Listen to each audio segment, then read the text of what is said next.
It's the Lisper Podcast. How's that for opening? That's something new. But anyway, it's me, Lisper. I'm here. And y'all know who's here. Y'all know who's here. I don't have to run down the guest list. I mean, not guests. They're always here. Y'all know my team by now. Y'all know the co-host is here. And y'all know the co-host, as always, has made his contribution. Mm-hmm.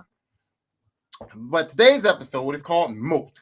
because I did the boat list, the goat list, the woman's list. I did all the list of wrestling. Now I'm going to do the manager's list. But before I do this list, I want to let y'all know this is kayfabe only.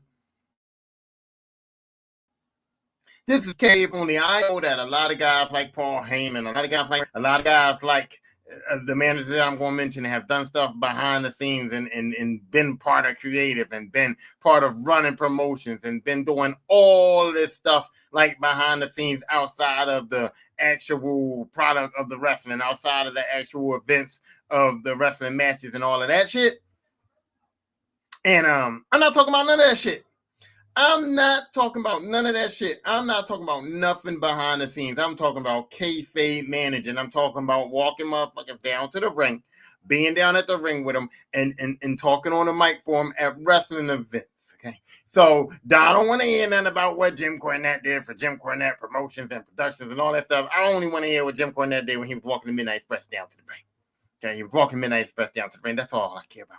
So when I say managers of all time, I'm going by what the managers did as managers, walking their guys down to the ring and the kayfabe thing and the wrestling events, and that's it.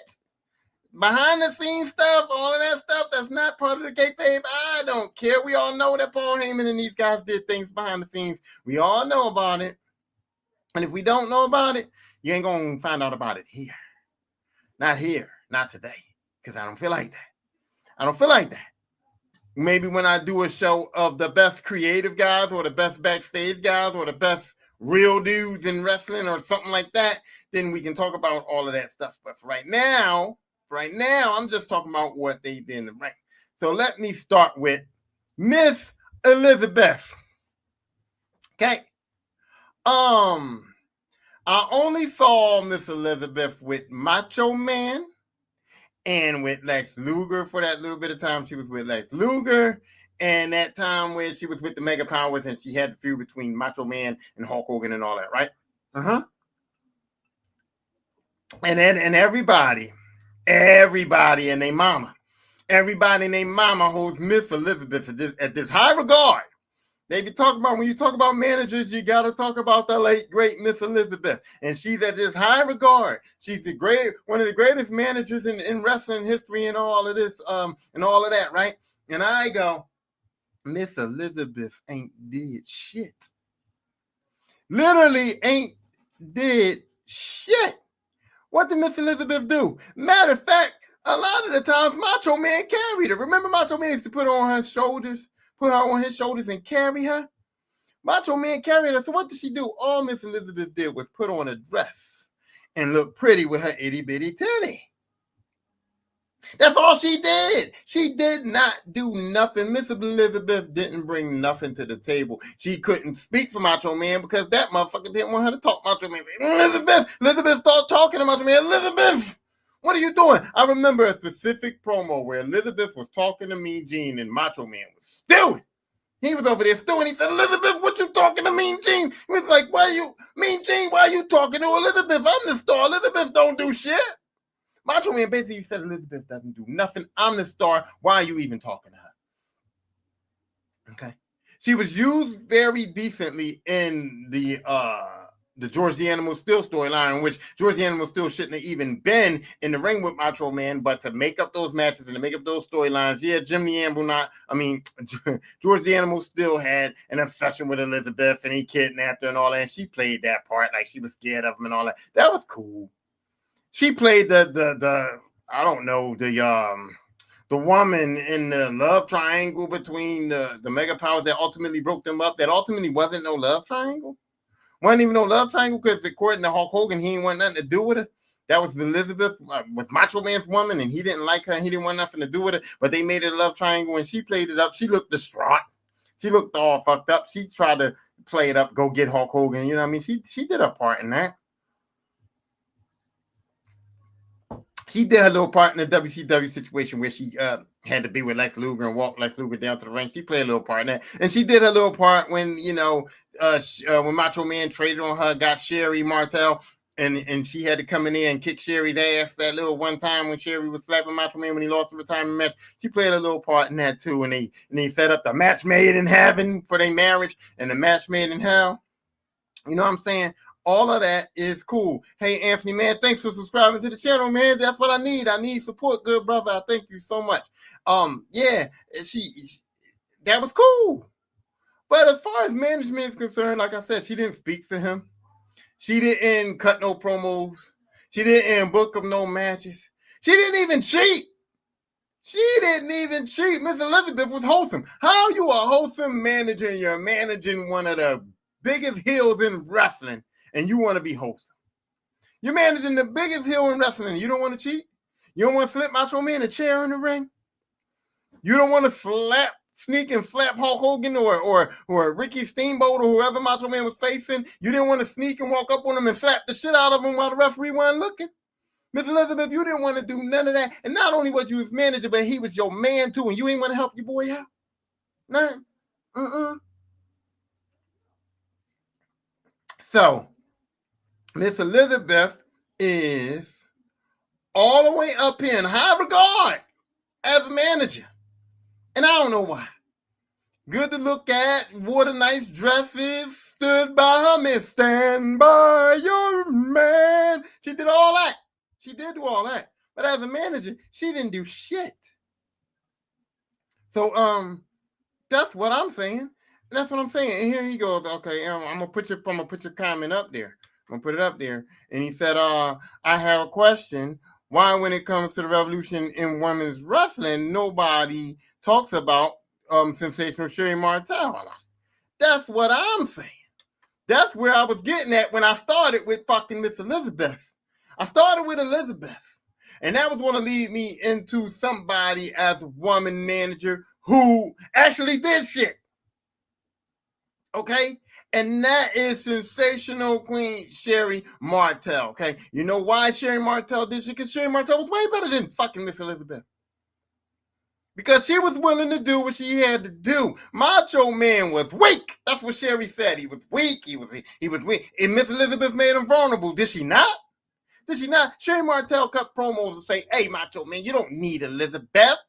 She didn't do shit. She was making you vulnerable. She was a weakness. You was out here losing matches and getting beat up trying to protect her. Let me take you to the top of the mountain. Let me be by your side. Because guess what? I am going to slip you a chair. Guess what? I am going to slap a motherfucker in the face when the referee ain't looking.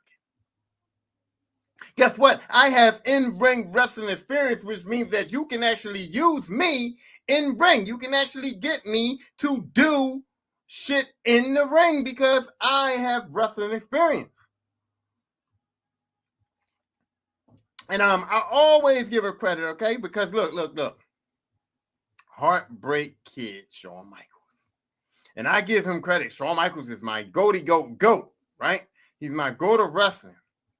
But my problem with Shawn Michaels was that when he left Marty Jannetty, he left the Rockers, he left all that, right?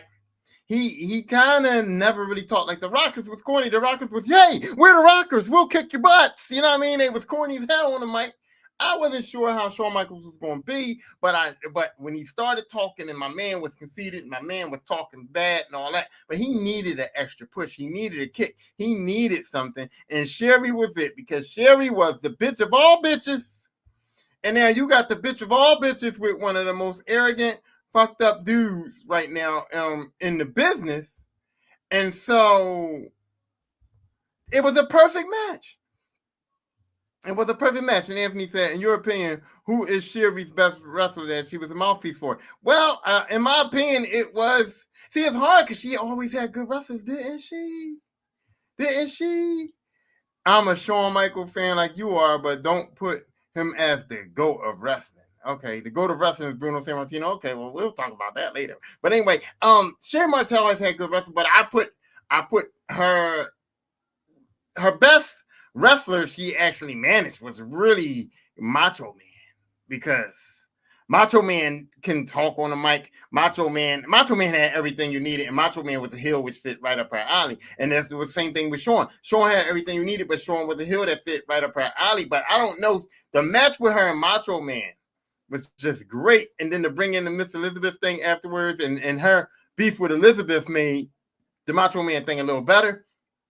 But she brought Shawn up. She did the scream on his original song, the Sexy Boy thing. They sung that song, you know what I mean? It was like Shawn Michaels sung his own song. Sherry was a big part of that. But just having Sherry by his side let you know that Shawn Michaels was a heel, because Sherry was a heel. And Sherry, like, it was just good. It was just way more to the table than Miss Elizabeth. And Sherry also, because of her wrestling experience, knew how to talk on the mic. And she had that, Sherry had that, that you just used to be mad at her for talking. Sherry had that, you guys, I don't know. She had that scream. She had that screeching voice. She had that ugly face she would make, that bitch face, that chronic bitch face, that evil, wicked, or witch face. You know what I'm saying? And so,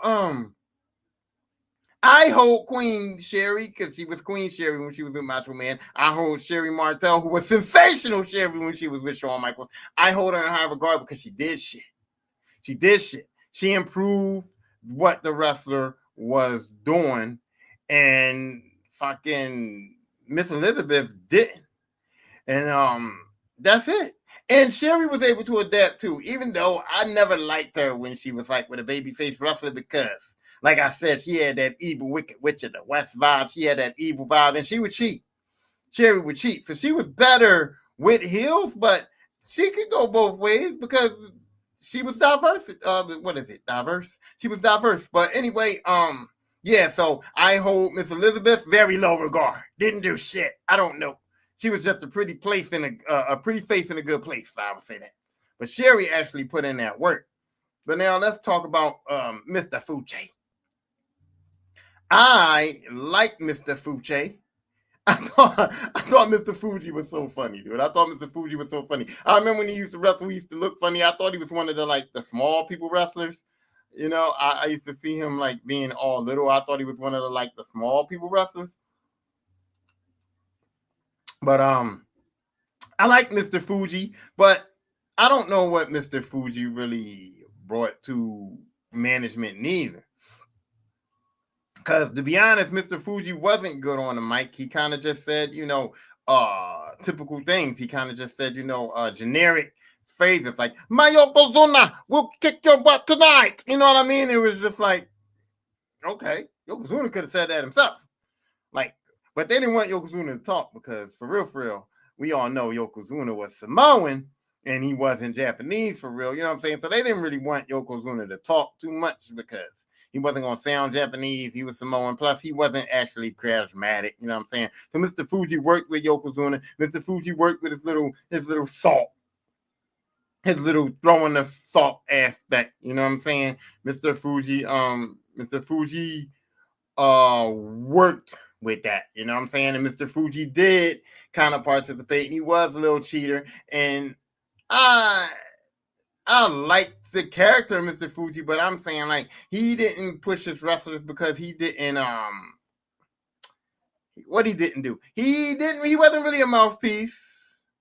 You know what I'm saying? He wasn't really a mouthpiece. And so, I didn't think he pushed his wrestlers. I didn't think he did much. You know what I'm saying? And then he had a run with Yokozuna, and Yokozuna was champion, and I like that. And Mr. Fuji had them guys that used to come out and help Yokozuna, and the little jobber dudes. And they didn't go far, but they was part of Fuji's camp. You know what I'm saying? They came and helped Yokozuna. And he had I think he had the Powers of Pain. He had the Powers of Pain, which was kind of good and bad at the same time, because let me just make sure Mr. Fuji had the Powers of Pain, right? Yeah, Mr. Fuji had the Powers of Pain, which was kind of good and bad, because the Powers of Pain was the Warlord and Barbarian, and they were real big dudes, but they couldn't talk much. They didn't have good mic skills, and they were just like jobbers, though. But he put him in a lot of good matches with the Road Warriors and Demolition and big teams, and he had them in places where like they wouldn't get those matches if it wasn't for Mr. Fuji. Mr. Fuji was the one who would call out Demolition and talk shit and get these matches for the Powers of Pain, but the Powers of Pain wasn't good wrestlers. I don't think they ever won the tag team championships. I don't think Mr. Fuji had a stable of champions or nothing like that. But I liked his character. I liked the little salt thing he was doing, and I liked that they paired him with Yokozuna to get that Japanese kayfabe thing over. So Mr. Fuji did, what he needed to do, but he wasn't great. And then they put that guy with the Road Warriors, Paul Ellering. What the? Paul Ellering too. Like, I mean, what did he do? Tell me what Paul Ellering did. Tell me what Paul Ellering did. Because you got guys like J.J. Dillon, right? You got guys like J.J. Dillon who was the talk. J.J. Dillon can talk that talk and walk that walk. So when you pair J.J. Dillon up with wrestlers, that man was a man that was talking. That man was a man who kind of created the Four Horsemen in a sense. You know what I'm saying? You know what I mean? And so when you got a guy like that who could take a group of dudes and be like, yo, these dudes is the shit. You know what I mean? And make people believe in these guys before these guys even open their fucking mouths. You know what I'm saying? You got guys like that, and then you want me to talk about guys like Paul Ellering, who kind of walked the Road Warriors to the ring. He kind of was an usher, kind of like a valet.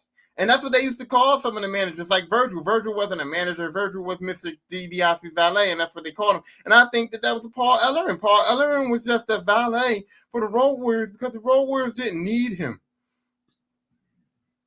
The Road Warriors talked exactly how they had to talk. They was big meatheads. They was guys who was going to get in the ring and tear you up. And that's how they talked. Oh, we're going to get in the ring. And when we get in the ring, we're going to tear you up. We're going to beat your ass. We're going to do this to you, that to you. That's all they needed to say. They didn't have to be charisma. They had the face paint that already got them kind of over. They were huge dudes that already got them kind of over. They were very destructive in the ring that already got them kind of over. They didn't need a manager. Paul Ellering just looked cool with his leather jacket and the way he looked. And I don't know what he was doing behind the scenes because I'm saying I'm sticking to kayfabe, but I don't know what was the point in Paul Ellering.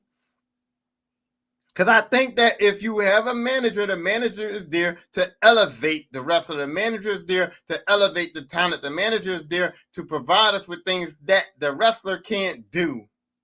The manager is there to make the whole experience with that wrestler better. And I'm saying that the Road Warriors are good. Paul Ellering did not have to come down to that ring, but he did. And people like him. People like him because I think that what gets people messed up is they just like that teams have managers or that people have managers. I think they just like that people have managers and they just want people to have managers. They just enjoy when wrestlers have somebody that is not a wrestler walk them to the ring or something. Or they like the fact that a normal person, somebody who they consider regular, can be a part of wrestling without having to be big and strong and take bumps and be in the ring and all that shit. I think they just like that shit. But I'll tell you what, though. Good guy wrestlers managers are not good. I like the bad managers. I like the manager that's going to be willing to put himself on the line and cheat and do whatever it takes for their person to win. I like that. But I like the heel wrestlers anyway. And I like the ladies. Stacey Keebler was Miss Hancock. Miss Hancock was just like Miss Elizabeth. She didn't do shit. Miss Hancock would cheat. But the most part, she was there to show them legs off and make you think that man that she was walking to the ring with was hitting that and that he was the shit. You know what I mean? Make him feel better about himself, make you feel better about him. That was cool. Sunny was cool. Sonny was cool because Chris Candido and what was they? The body types, whatever they was called. They was corny as fuck. Nobody cared about Chris Candido. I think his name was Chris Candido. I'm not even sure what the man's name was no more. And the body dinosaurs, that was what it was called. Nobody cared about them. Nobody cared about them. We only watched them. They wasn't winning nothing for real. I think they might have won a WWE Tag Team Championship like once or something like that. But nobody cared about them. It was all about Sonny. Sonny got them guys over. They was the wrestlers, and Sonny was the talent. Sonny did the talking. Sonny did the walking. Whoa, did Sonny do the walking? So Sonny actually really did put guys over. You know what I mean? You know what I'm saying? And Sonny had a career of putting guys over because guys, people wanted to see Sonny. People wanted to see Sonny tall. People wanted to see Sonny in a short skirts. People wanted to see Sonny jump around the ring and kind of like, and they got excited to see Sonny. So they wanted these guys booked. They wanted her wrestlers booked because they wanted Sonny to come out. And Sonny knew what she was doing, man. Sonny knew what she was doing. And Sonny would cheat too. Sonny was willing to throw a chair in every now and then. Sonny was willing to slap somebody in the face. Sonny was willing to pull her skirt up and distract the other wrestler and stuff like that. So I enjoyed watching Sonny, but you know, Sonny was the woman gimmick. Women managers are either the gimmick, like Sonny, like I'm sexy, and like Sonny, Mrs. Hancock, I'm sexy. You know, Stacey Keebler, I'm sexy. You know, Trish Stratus, I'm sexy. I'm walking people to the ring, or they was like the evil, like Sherry Martel. I'm actually helping this man. I'm actually promoting him. I'm actually going to cheat for him. We actually going to do whatever it takes. I'm actually a bitch, and I'm part of this, and I'm in it. Or then you got the managers like China, you know, the bodyguard types like Big E was the bodyguard for AJ Lee and Dolph Ziggler for a while. You know what I mean? China was the bodyguard for DX for a while before she actually got in the ring, just standing there and looking menacing, being the bodyguard. You got the fucking valet dudes like Virgil, like Paul Ellering, because y'all want to call him a manager, but Paul Ellering was the valet. Then you got the mouthpieces like the JJ Dillons. You got the pieces that's just there to get the kayfabe over, like Mr. Fuji with the Japanese guy, Kaientai or something. I think they was called Kaientai with the Japanese guys, and with what he did for Yokozuna with being Japanese or whatever. And then you got guys like Jimmy the Mouth of the South Hart. Now, Jimmy Hart was with the Hart Foundation, and we know why Jimmy Hart was with the Hart Foundation, because the one thing Jimmy had was the real gift of gabbity, gab, gab, gab. Jimmy Hart wouldn't shut the fuck up. He had the gift of gab, and he was a character that was an overwhelming character that was fun to watch. The way he was so small, and he ran around, and he had the megaphone, and he had the gift of gab, and the Hart Foundation was corny. Corny. I mean, corny as far as in ring, they was tag team champions. They was one of the best tag teams in wrestling history. But corny as far as like nobody wanted to hear them talk. I mean, when Bret Hart became a solo guy and I'm the best there was, the best there is, the best there ever will be, that was cool. But before that, the Hart Foundation was corny. Bret Hart would just say little, generic things, and the answer was just, we're coming. Like, it was kind of corny. So when you had Jimmy Mouth for the Mouth for the South, Jimmy Hart, hey baby, I'm telling you right now, baby, the Hart Foundation is coming, baby, and we're gonna do what we gotta do. And he was exciting, and then he would run out there, he would run around the ring, he would get knocked down, he would get kind of beat up, choked out, all kinds of shit for entertainment purposes, and he would give the Hart Foundation that microphone and let them cheat the beat. You know what I'm saying? So yeah, Jimmy Hart, and then Jimmy Hart kind of, when he went with Hogan. And he was with Hulk Hogan, and he was with Brutus Beefcake, and what was they? The Mega? I mean, no, he wasn't the Mega Powers, but they was the I forgot what they was. But it was Hulk Hogan and Brutus Beefcake for a while, and Jimmy Hart was with Hulk Hogan and with Hulkamania, and I was just like, I thought that was weird.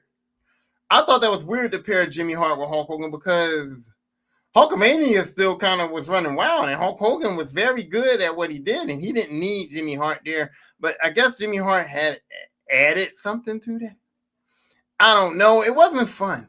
It wasn't fun to see Jimmy Hart out there with Hulk Hogan. To me, it just wasn't. To me, it just didn't work because now Jimmy's not going to get beat up, and Jimmy's not going to have all the antics, and Jimmy's not going to outshine Hulk Hogan on the mic, and Jimmy's not going to throw the megaphone in the ring and do all the stuff that he did that made him great. But Jimmy Hart did some great shit. I liked him with the Hart Foundation. I liked everything he did. Now we go to Jim Cornette. Jim Cornette with the tennis racket and the talking. Jim Cornette was another one, man. He had the mouth, man. He had the gift of gab, man. He was the mouthpiece.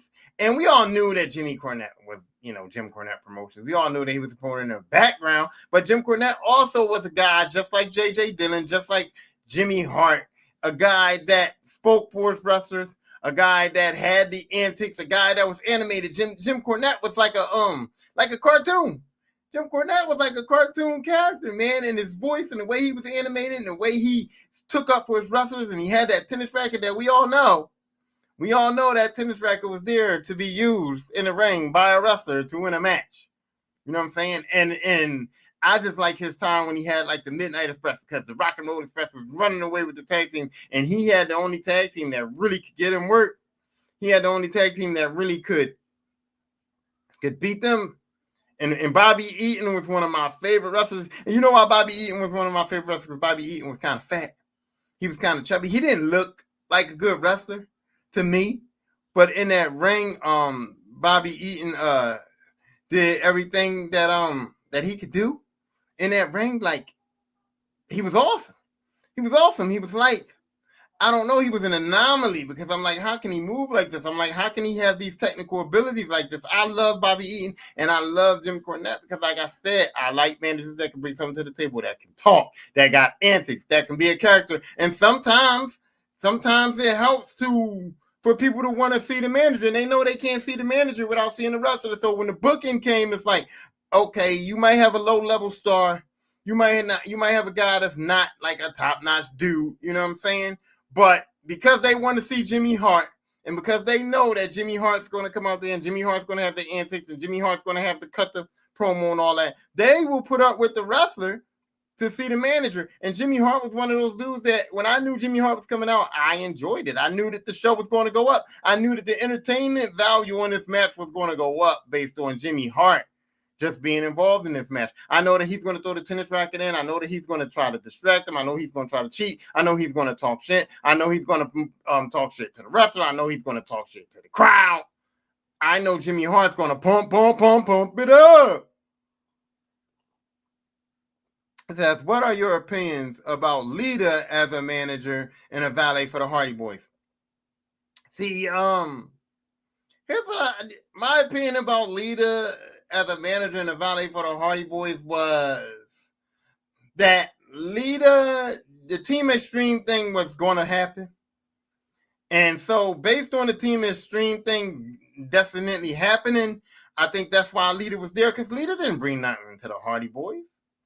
She didn't bring no credibility to the Hardy Boys. She didn't bring, what did she do? She was the valet. She walked into the ring, and we knew, based on Lita's body type, based on how Lita talked, based on what Lita did to, like, when she did get involved in some of the physical stuff, we all knew that Lita was getting prepped and prepared to be a wrestler. We knew it was coming. We already had heard about Lita training and all of that kind of stuff. So that was just a way to get Lita incorporated into wrestling, and that was a way to get her to be a wrestler. Like I said, everything with these managers was a gimmick. You had the women that was there for eye candy. You had the women that was there like Sunny, who was there to be entertaining and be eye candy. You had the women like Sherry, who was there to actually be a real manager and compete on the level of male management. And you had Stacy Keibler, who was there because she got laid and she knows how to use them. You know what I mean? So I think Lita was there and put to with the Hardy Boys as part of that Team Extreme, because that was always going to be her gimmick in wrestling. That Lita was going to be the girl that was going to do the moonsaults. Lita was going to be the girl that was not going to have a problem with tables, ladders, and chairs and jumping around and flying around. Lita was going to revolutionize women's wrestling, because we was dealing with bra and panties matches still. You know what I'm saying? And we had Natalya for a while, who was a brute. We had Trish Stratus, who was a beauty, but we didn't have no wrestling going on. We ain't had no woman. Women wrestlers did not get on the top rope. You know what I'm saying? Women wrestlers did not do Hurricane Ranas and moonsaults and all that kind of shit. So I think that Lita being with Team Extreme was just her grooming to be able to be that wrestler. I think that's what it was. Okay, now, who else? We can go to Teddy Long. Teddy Long brought something to wrestling that was cool, because Teddy Long was needed, because Teddy Long was managing when he was managing Doom, Butch Reed and Ryan Simmons, right? Butch Reed and Ron Simmons was big guys. Butch Reed and Ron Simmons was good wrestlers, but they weren't getting over. They weren't getting over because they weren't really mouthpieces. Like those dudes wasn't that good on the mic, and those dudes was a black tag team, and we all know that black guys had to work a little bit harder. I'm not one of those dudes that be pumping up and beating my chest for racism, but we know that there are situations where black people in certain industries had to work a little harder, and wrestling is one of those industries. And Teddy Long was in a position where he had to give the gab. He had those little catchphrases. Hey, player, let me tell you something, player. You know what I mean? And all that stuff. And people liked it. And so he was able to talk, and then he was able to have the people in the background, like the wrestlers, do good wrestling. Like Doom was good. He had good guys. And I think if he had the antics too, his little dancing, he used to dance and shake his little cane and, hey, let me tell you something, player. And all he had is all his little catchphrases.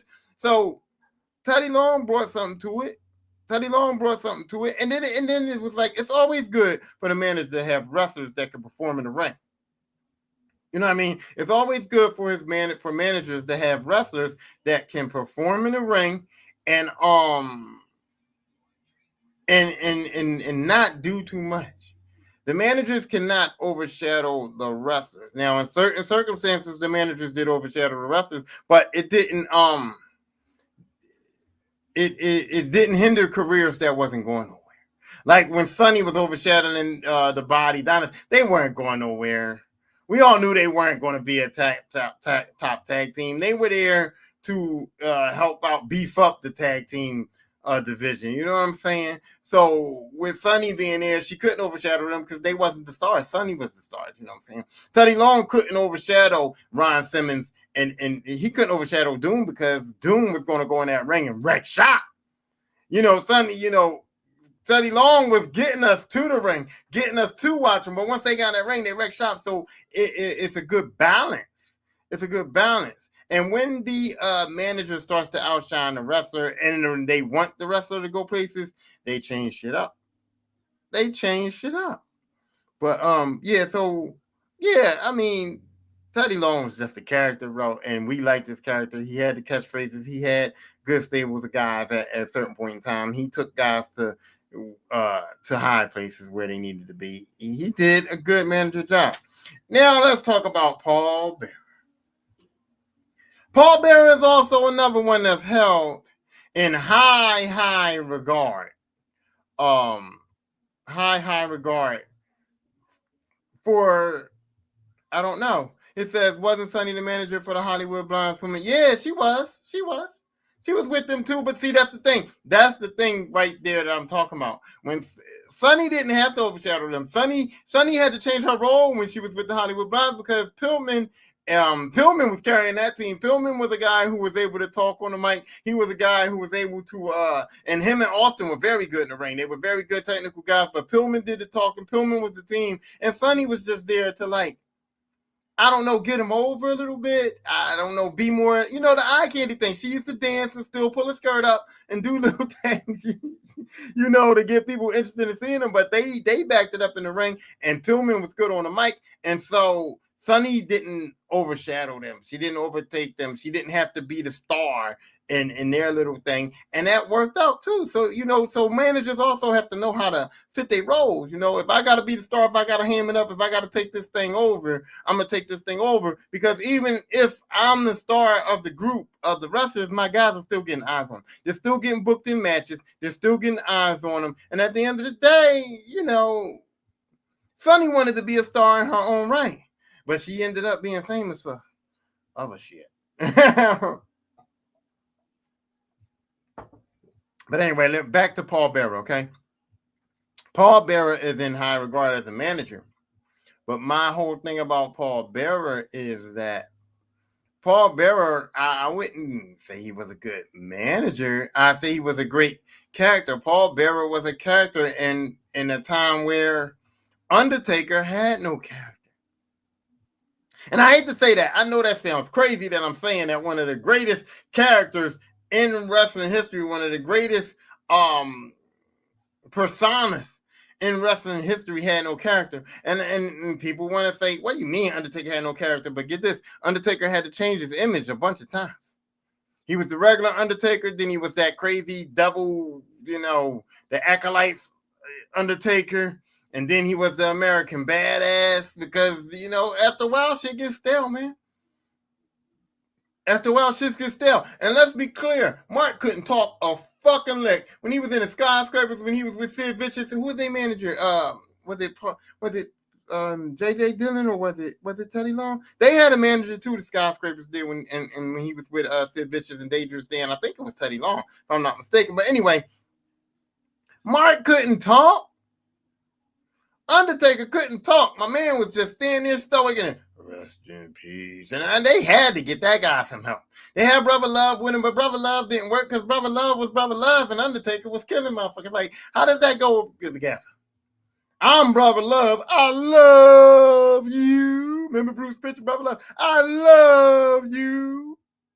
Do you love me? You know what I mean? And he brought the Undertaker in, but it was like, you, Brother Love, and your gimmick is not working. You want to wear a nice suit. You want to wear a red tie. You want to be flashy. You want to be spray tanned. You want to be love people. And then you got this guy who's like, you want to take people to hell and send them to hell and put them in caskets and basically murder their spirit and steal their souls and all that kind of shit. It didn't work out. But then you got a mortician with the urn, and then Paul Bearer. And Paul Bearer was great in his role. He was great with that voice. My Undertaker. And he had the urn, and he had the pill. He made himself look pale with the powder, and he looked kind of fat and fucked up, and he had the craters in his face a little bit, and he wore the suit, and he looked like Mortician. And he had that walk down pat. He would walk in front of the Undertaker and bam, bam, bam, bam. You know what I mean? It was real cool. Paul Bearer was a part of that show. And because Undertaker couldn't talk, and Paul Bearer could talk, and he had that distinctive voice, it was great. And then Paul Bearer turned on Undertaker for Mankind, right? And that was, oh my God.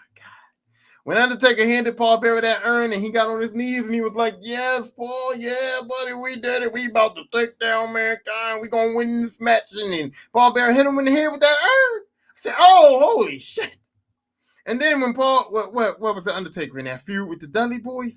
When Undertaker was in that feud, I think it was a feud with the Dudley Boys or whatever, and they kidnapped Paul Bearer and that whole scenario. Paul Bearer played that scenario up, and then they had to put him in the concrete. And Undertaker came and turned it on and said, Paul, you've been a weakness for me. You've been a thorn in my side the entire fucking time. You traded on me and all of that shit. Yeah, Paul Bearer, I put him in high regard as a manager because they involved him in storylines and stuff like that. Big Cook said, I love, I'll put it up there. I love The Undertaker. Yeah, a lot of people do love The Undertaker. I got a, whatchamacallit? What is it called? Oh, I got a podcast episode that talks about how The Undertaker was really overrated. I know, don't look at me. If you want to know what I'm talking about, you can go to that episode, you can watch it. But Undertaker was kind of overrated when you really look at his career as a whole. Undertaker was overrated and people talk about the streak, and I ain't mad at the streak, but he won 21-0, right? He was 21-0, but I mean, like 17 of that 21 was mediocre people. You know what I'm saying? And then he was 21-0. 4 of those matches was with Shawn Michaels and Triple H. 4 of his greatest WrestleMania matches was with the same 2 people, right? And then and he had Triple H earlier too. So if you go back and look at that 21-0 WrestleMania thing, and you go back and look at who he actually beat, and if you go to WrestleMania 9 and see his match with Giant Gonzalez, you know what I'm saying? Or with Crush, or like Undertaker did not. That 21-0 was more like 6-0, because the rest of those matches was like bullshit. She said, wow, Lisper. Wow, my ass. I'm telling you, I'm a wrestling fan, man. I love the Undertaker, but if we look at his career for real, Undertaker is, he's whatever. But back to what I was saying, Paul Bearer helped Undertaker a lot because He was the mouthpiece for Undertaker, and he didn't overshadow the character, but he gave, like I said, he gave Undertaker a weakness. And they worked on that, and that was part of it. Undertaker was weak. Undertaker had a weakness, and it was Paul Bearer, and it was the Urn. And they played that up, and Paul Bearer was part of storylines that played that up, and it worked out great. And Paul Bearer worked out great, and then he joined with Mankind, and Mankind was deranged and crazy, and the only person that can control a deranged and crazy person was somebody who dealt with a deranged and crazy person. So I really, really like Paul Bearer. I like this thing. I wish Paul Bearer could have managed some other people, though. I wish like they could have brought another character. I wish Paul Bearer could have been like with Bray Wyatt and them. Like been part of the Wyatt family, that would have been great. But we got Paul Bearer. And then we got the man, Paul Heyman. And I ain't talking about Paul Heyman, like what he did with ECW and stuff like that. I'm talking about the manager, Paul Heyman. And Paul Heyman is a good manager because he knows how to do the booking. And Paul Heyman, not from behind the scenes, even though we know Paul Heyman worked from behind the scenes, Paul Heyman knew how to work stories within the scenes, within the kayfabe. Paul Heyman was a guy who could go out to the ring and irritate the guy that they wanted to get into beef with. You know what I'm saying? Like with The Undertaker.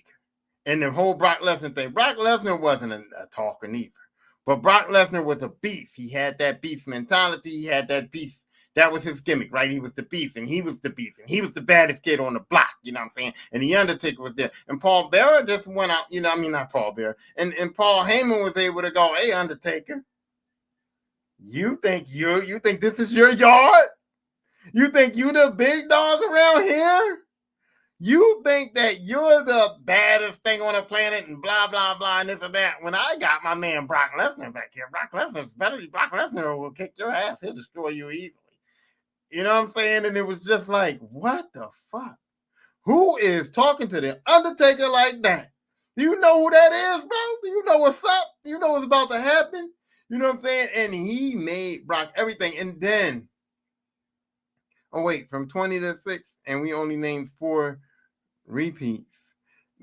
Don't do my boy like that. His weakness was his ties to Kane. Yo, no, man. That's another thing too. Bringing Kane in was part of Paul Bearer's thing too, and going with that story of how Undertaker got his parents killed and Kane was his brother and he was still alive. Kane is still alive. You know what I'm saying? All that shit was great. Lita was my favorite of all time. Lita was your favorite of all time? Yeah. Okay. I like Lita, but of all time though, I don't know about that. But anyway, so like I said, Paul Heyman was able to come out there and get under wrestlers' skin. And the way he did it was so cool because Paul Heyman always gave up the accolades of the wrestler, which irritated people. My name is Paul Heyman. Man, we know your fucking name, Paul Heyman. We know your name from ECW. We know your name from WCW. We've known your name for 20 years. You don't got to come out there and say, my name is Paul Heyman. But it gets under people's skin. They're like, fuck you. We know your name. Paul Heyman made us hate him, which made us hate his wrestler, which made it even more devastating when he had a guy like Brock Lesnar. You know what I'm saying? That's the put over, right? My name is Paul Heyman, and I represent, the reigning, defending, blah, blah, blah. You know what I'm saying? Champion of the world, the beast, Brock Lesnar, right? And he introduced him, and then that was so egregious too. To go and tell the ring announcer, like, no, you don't know how to bring my motherfucker out here. This is my wrestler. You don't know how to bring him out here. Let me do it. Let me do it, right? Get out the way. And we know Brock is the reigning defending champion. We know he got the belt. We know he called himself the beast. Like, we know all this. Like, Paul, get the fuck out of here. You know what I mean? Paul, leave us alone. Like, we didn't want Paul to say nothing. And then it was like every wrestler that came down to the ring to cut a promo, right? You did not want, the worst thing you wanted to hear was, my name is Paul Heyman, because it was like, oh shit. Brock is coming for this dude now. You know what I mean? And it meant something. And then what he did with the bloodline would have never worked without Paul Heyman because he was the wise man, right? No, Paul Heyman was there because they said, hey, listen, man. They said what I said. WWE said what I said. WWE said what a lot of people said. When the Shield broke up, they hitched their wagon to Seth Rollins. But Roman Reigns had the look. Roman Reigns had the family name. Roman Reigns had everything to be that guy, but something was missing. Something was missing. We were giving him shots. We put a title on him. We put him in that position. We let him beat Undertaker. We did all these things for Roman Reigns, and yet something ain't working. What do we got to do? And bring in Paul Heyman. And Paul Heyman made Roman Reigns a character. Paul Heyman made Roman Reigns this conceited, I'm the best guy, I'm the top guy, I'm this and that. Because Paul Heyman comes out there and tells people that. Paul Heyman comes out there and puts that battery in Roman Reigns' back, and that's what started the bloodline. Paul Heyman started the bloodline. Because Paul Heyman came out there and said, hey, listen, nobody can't beat Roman. You see how Roman Reigns looks? You see how Roman Reigns stands? You see how Roman Reigns... Do you know where Roman Reigns' heritage is? And you people out here acting like he ain't shit? You people out here acting like Roman, you ain't shit. And then he's like, he's that dude that look at Roman and go, you better tell him. You better tell him. You know that song, you better hype your bestie up? Paul Heyman was that dude. He's hyping his bestie up. He made the OTC. He made Roman Reigns get the Umfala Mala Tala thing, whatever that thing's called. He made Roman Reigns get that, man. He made Roman Reigns be the tribal chief. And yeah, he act like he should come to him. I acknowledge you, my tribal chief. Blah, blah. But he made Roman Reigns the tribal chief. And now what he's doing with Seth Rollins. Now, see, the thing is this too. Seth Rollins doesn't need him, but he's not overshadowing Seth Rollins. Just like he was overshadowing Roman Reigns in the bloodline at first, but when Roman Reigns became the OCT, when Roman Reigns became the tribal chief, he didn't overshadow him. He said, I acknowledge you, my tribal chief. I am not the high guy here. You are the man. You are the guy. I'm just here to serve you. You know what I'm saying? And that was like, he knew how to adjust his role. I'm going to put you over. I'm going to get you in position, and then I'm going to serve you. And that's what he did. And now what he's doing with Seth Rollins. We know Seth Rollins don't need him, but we know Braun Breaker does for sure. We know Bronson Reed does for sure. And it's like, what else can I do? But, I have Roman Reigns. I got CM Punk in this situation here. And CM Punk needed him too. Well, CM Punk didn't need him too, but he got CM Punk over because I don't know. I think that was a relationship that worked because, like I said, Paul Heyman, CM Punk was kind of not liked in the locker room. CM Punk had issues outside of kayfabe, and Paul Heyman was like the guy that to say, listen, man, let me get with him. Let me get CM Punk some position because they were friends and stuff like that. But the whole thing of Seth Rollins mentoring Bronson Reed and being a part of the Braun Breaker thing, and how do we make this work? How do we join them together? And it was so great that Paul Heyman was a guy that had ties to Roman Reigns, had ties to CM Punk, and had beef with Seth Rollins supposedly because of all the bloodline shit. And it just was perfect. And I know they planned that in the back, but who would be a better guy to fucking do something like that except for a devious rap bastard dude like a Paul Heyman? And then we got a guy who I love. Bobby the Brain Heenan. Bobby the Brain Heenan talked so much shit, and he made it work. And the Heenan family became a thing, like it was a family. Like he had the Hart Foundation there for a while. He had Andre. He made Andre the Giant turn on Hulk Hogan. And that was a great storyline because Andre couldn't really talk. And when Hulk Hogan was out there and we was like, why does Andre want to fight Hulk Hogan? And Bobby Heenan was out there going, you know what, Andre? You're the biggest guy. You're the eighth wonder of the world. You were the star, and you never got made the star. You never got put on the marquee. You never was the big man in the WWE. They never respected you because Hulk Hogan's over there being Hulkamania and overshadowing you. He called you your friend, but he had his foot on your throat the whole time. Hulk Hogan been holding you down. And what happened? What happens because of Bobby the Brain Heenan? What happens because of Bobby Heenan making that speech? And I know it's kayfabe, but what happens because of that? 93,000 people in the Pontiac Silverdome to see Hulk Hogan slam Andre the Giant. That was Bobby Heenan, okay? What happened when Ultimate Warrior, mid-card guy, Intercontinental Champion was tearing it up, okay? What happened when he faced Ravishing Rick Rude and Ravishing Rick Rude got the Intercontinental title? Bobby Heenan was hanging on Ultimate Warrior's legs outside the ring. I'll never forget it. Bobby Heenan grabbed both of the Ultimate Warrior's legs and was dangling from my man's legs to make him win. What happened when the British Bulldogs, who wanted to fight the Hart Foundation, had the fucking Matilda there or whatever? Bobby the Brain Heenan put on a dog protective suit and went out there and ran around the ring like a goofball trying to get away from that dog. Called Matilda a fucking menace. Said he was going to get Jack Tunney to ban Matilda from the ring and all of that stuff. And the people loved the dog, you know what I'm saying? But Bobby the Brain Heenan got his men hated. He knew how to make you hate his guys, bro. He knew how to put his guys over. What did he do? He brought Ric Flair in, Mr. Perfect. You know what I'm saying?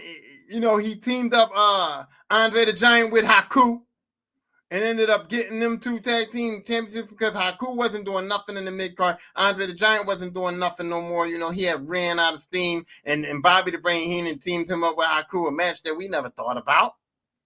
The Colossal Connection. That's what he called him. You know what I'm saying? And Bobby Heenan just had a stock of wrestlers, and he made all of them good. These were dudes that we didn't think about. I mean, I always said Ravishing Rick Rude was a great guy, but Ravishing Rick Rude never was able to get put over. He had good promos and everything, but he got to the Intercontinental title with Bobby Heenan because Bobby Heenan was willing to cheat. Bobby Heenan was willing to cheat. Bobby Heenan was willing to get in the ring. Bobby Heenan was willing to get beat up. Bobby Heenan was willing to talk about your mama. Bobby Heenan was willing to make wrestlers hate his whole entire stable and want nothing to do with those dudes. And when you saw Bobby Heenan, he was another one. When you saw Bobby Heenan, you knew it was about to be some bullshit. You knew it was about to be some bullshit. You knew some shit was about to go on. And Bobby Heenan was a guy who made you believe it because Bobby Heenan also knew how to work the shit. It's like when Ric Flair came in, Bobby Heenan was like, y'all think Hulk Hogan is the best wrestler ever? Like, you see what my man Ric Flair is doing in the ring? Ric Flair's this, Ric Flair's that. Bobby Heenan negotiated a deal between Ric Flair and The Undertaker to get Ric Flair that title. You know what I'm saying?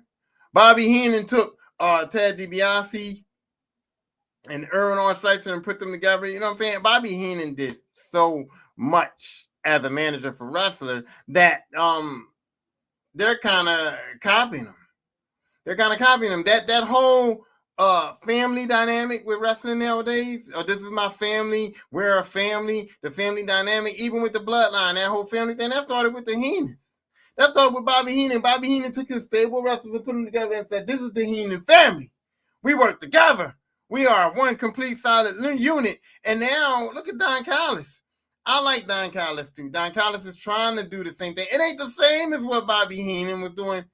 It ain't the same as what Bobby Heenan was doing, but Bobby Heenan set the mark for that concept. And now Don Callis is doing the same thing. Don Callis is just eating them up. He's taking guys that are good wrestlers, guys that could get over, and he's putting them in a position where they don't even have to get over. They're just part of something. They're guys that can run in and help one of their other guys cheat. They're guys that can be put in trios matches and put in matches and put on main events just because of the name. And he's giving these wrestlers who otherwise probably wouldn't have a chance to showcase themselves, probably wouldn't have a chance to be put in these matches. He's giving them a chance to say, hey, at least if you're part of the Don Callis family, you're going to be part of whatever storyline the Don Callis family got going on. And even if you're not one of the top guys, the top guy that's in our family is going to use you. You're going to be part of it because you're going to be able to walk him to the ring. You're going to be able to have tag team matches with this guy. You're going to be able to help this guy cheat if we have to. You're going to be able to maybe potentially later on trade on him. You know what I'm saying? So, like I said, each manager brings different things to the table. Each manager has a mission, okay? If a guy can't talk, you need a good mouthpiece manager. So if a guy can't talk, you need a Jimmy Hart. You need a Jim Cornette. You need a J.J. Dillon. You need a Paul Heyman. You need a Bobby Heenan. If a guy is not getting over, you also need guys like that, the guys that you hate. Bobby Heenan, the Weasel. They call him the Weasel for a reason. You hate Bobby Heenan. You need guys that you hate. You need guys that make you cringe when you hear, my name is Paul Heyman. You know what I mean? You're like, oh, shit. Oh, shit. Well, sometimes when your stable ain't that great, you need a guy like Slick Brought up Slick. Slick was dancing. Slick had the Slick talk. Slick had the Slick walk. Slick stable wasn't winning nothing. He had Hakeem, the African Dream, the one man who originally was the one man gang. He had a couple guys. Slick guys wasn't really winning nothing. But Slick, he talked Slick. He had the cane. He did his little moves and stuff like that. Slick got beat up. Slick used to get his hat knocked off and shit like that. You need guys like Slick. You need guys like Teddy Long with the catchphrases. You need guys like like Slick, Teddy Long with the catchphrases. You need guys like Mr. Fuji who can make a kayfabe believable, like with the Japanese shit like Yokozuna. So you get the managers and you pick them for whatever case may be. You need guys who can become characters, like what Paul Bearer did as far as the Undertaker. And then you need women to be valets like Miss Elizabeth. And like Mrs. Hancock, Stacy Keebler, who eventually became a wrestler, like Sunny, who, was dancing and pulling her skirt up. And I can't get over Sunny because she always pulled her skirt up. I like that. But, you need people like that. So all these managers kind of serve a little bit of purpose, except for Paul Ellerman. Paul Ellerman served no purpose. And then sometimes you need somebody like Sherry Martel who just gives you that prestige, you know what I'm saying? Gives you that, hey, if you with her, you made it. Look, mama, you made it, because Sherry's been around for so long and she's done so much. And when you see her, and like I said, you need her to authenticate your evilness. It's like Shawn Michaels was a heel. Macho Man was a heel. But when you got that bitch Sherry by your side, you fucked up. It's like when a man gets married to a wife, right? When an asshole gets married to a bitch wife, that's a combination you people do not want to deal with. Usually an asshole will have a nice wife, and people can go, yeah, like me, they can go, yeah, we can invite Tyrone over because, his wife is nice, and so she counteracts him, and when he starts going into his asshole bag, we can reel him back in. Brittany ain't that. Brittany is not that. Brittany is ride or die. Brittany is the kind of wife that'll be like, yo, we gonna fuck them up. If you start your asshole shit, we gonna fuck everybody up. We gonna fuck everybody up. We gonna tear it down. You shooting, you socking, I'm socking, I'm fighting with you. We rumbling, right? And then when we get home, she gonna be like, you was an asshole. You should have said that shit and did that shit.